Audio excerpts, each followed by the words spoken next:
Thank you to the committee for hearing testimony today. My name is Dawn Fantasia. I'm an Assemblywoman from the 24th Legislative District, but I also am a school administrator. I've worked in education for the past 18 years. I've been an English teacher, a vice principal, a middle school principal, and also as a director of humanities.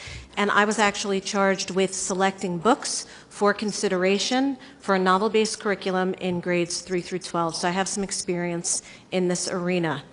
I want to first specify that there seems to be a bit of confusion, again, between book banning and restricting minors' access to sexually explicit materials. I liken that to the difference between the picture of Dorian Gray, which is a classic, that at times in history was banned or put aside due to its perceived homosexual undertones. That is book banning.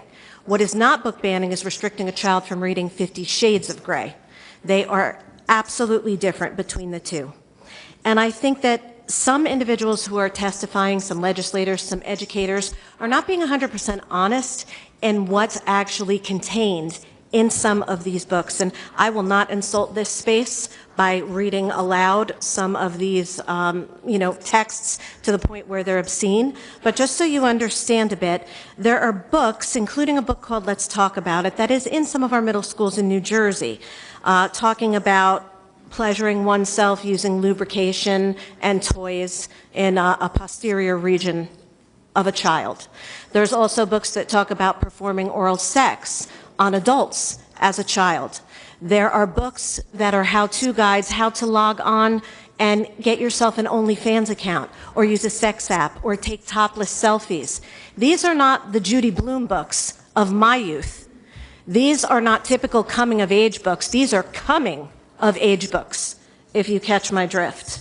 I have a problem, a serious problem with the immunity clause, and here's why. School librarians are trained. They are professionals. They do have master's degrees, but this bill allows for a wide swath of anyone that works in the library is immune. So we as legislators received the review for the Pass the Trash law. It is not being implemented with fidelity across New Jersey schools. Okay, and now we're going to add another class where thousands upon thousands of employees that work in New Jersey public schools will be immune to criminal or civil liability for distributing what is pornographic.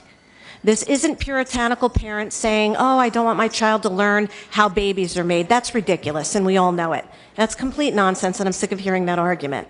What I do want is for us to be able to have an honest conversation about some of what is in these texts that is extraordinarily inappropriate for that grade level. We have children, we have grandchildren. You would not give your son your credit card to sign up for an OnlyFans account. You would not take your daughter to an adult film store to purchase toys that she learned about in the books. Please consider amendments to this bill for who is receiving protections. Thank you very much for hearing me today. Thank you, Assemblywoman. Just to enter into the record, right? I mean, what is in front of us is certainly sexually explicit, but none of these books have been deemed obscene, and that is a difference in terms.